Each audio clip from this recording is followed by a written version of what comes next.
Assalamualaikum warahmatullahi wabarakatuh. Selamat berjumpa kembali siswa sekalian, anak-anakku dan juga rekan-rekan pendidik yang lain. Selamat berkolaborasi. Pada kesempatan ini kita akan belajar bersama masih di mapel produk kreatif dan kewirausahaan. Pada kesempatan ini kita akan belajar bersama tentang kompetensi, yaitu membuat media promosi berdasarkan segmentasi pasar. Ini lanjutan dari kompetensi sebelumnya, yaitu membuat media promosi atau menentukan media promosi.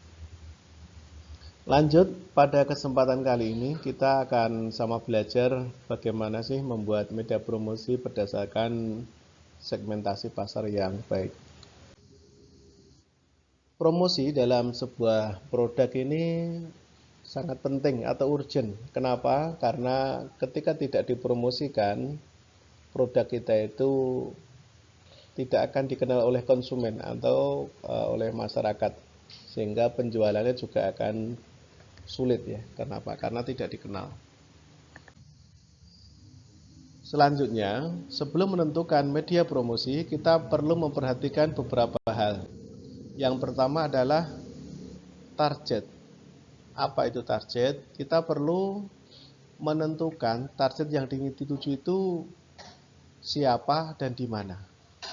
Berdasarkan demografi, demografi itu adalah lokasi atau kondisi lingkungan, ya, kondisi masyarakatnya, kepadatan penduduk dan sebagainya, ini adalah demografi. Dan juga kebiasaan mereka dalam melakukan pembelian. Bagi masyarakat yang berada di daerah agak pinggir, tentu mereka kurang familiar dengan media sosial, ya. Mungkin mereka masih biasa jual beli konvensional di pasar. Ini tentu pendekatannya berbeda dengan yang di daerah kota, atau mungkin di situ jaringan sudah bagus, masyarakatnya banyak yang memanfaatkan gadget, itu tentu berbeda. Ini namanya memetakan target, kepada siapa produk itu akan kita pasarkan. Kemudian yang kedua adalah kita perlu mempelajari karakter dari konsumen. Karakter konsumen ini menyangkut tentang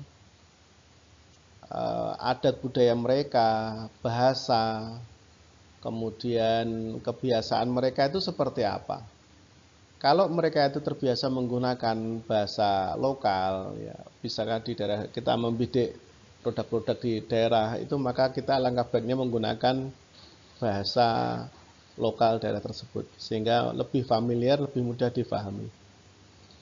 Kalau konsumen yang kita bidik itu sudah terbiasa menggunakan bahasa nasional di negara tersebut, maka alangkah baiknya juga kita menggunakan bahasa nasional. Ini akan terkesan lebih luas dan lebih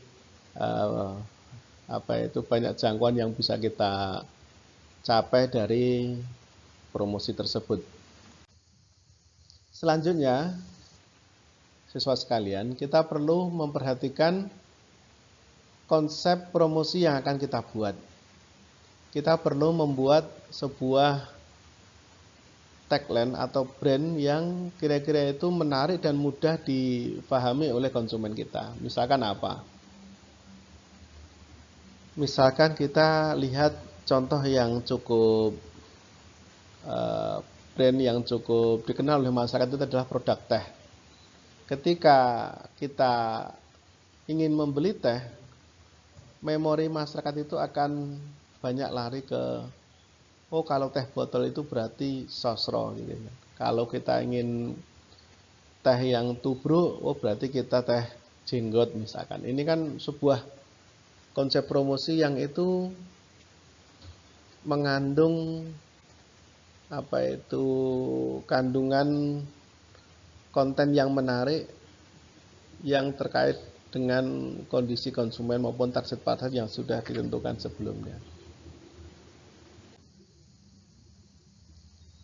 Berikutnya, kita juga perlu membuat promosi yang menarik di skala-skala tertentu. Misalkan kita ingin mengadakan potongan harga, kita ingin mengadakan diskon, bahkan kita mungkin memberikan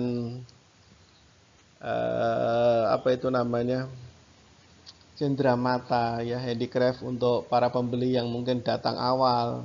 Ini perlu sesekali kita adakan untuk apa? Untuk lebih mempopulerkan produk yang kita buat atau kita pasarkan.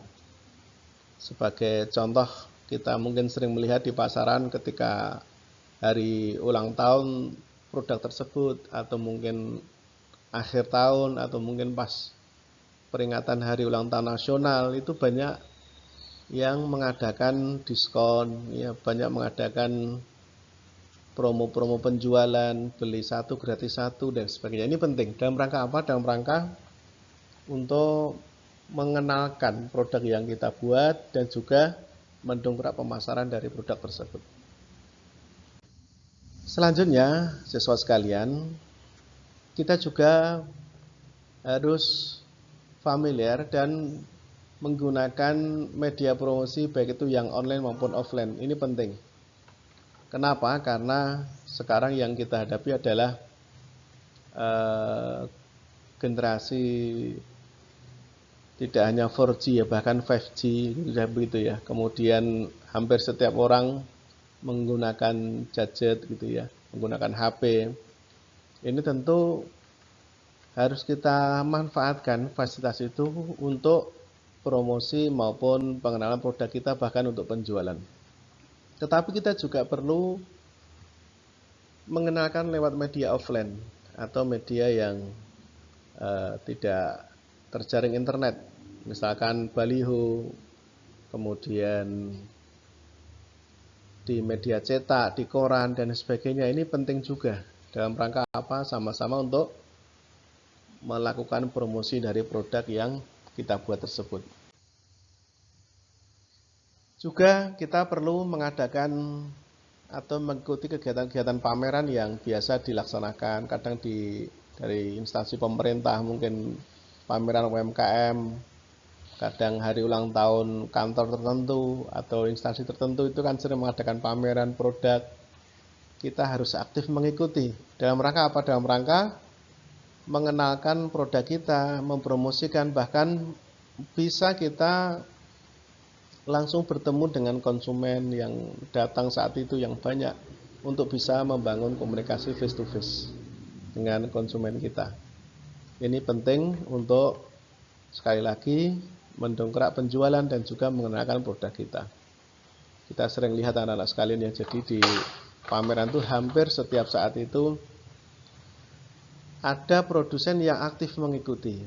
Misalkan kalau itu produk UMKM, mungkin produk-produk makanan, minuman lokal itu banyak dipamerkan, dan mereka antusias mengikuti dalam rangka apa? Mengenalkan ini produk baru dengan kelebihannya yang sekian banyak, untuk manfaatnya ini dan itu ya, kepada masyarakat, supaya apa? Mereka mengenal, mereka menjadi respect dan bisa membeli dari produk kita.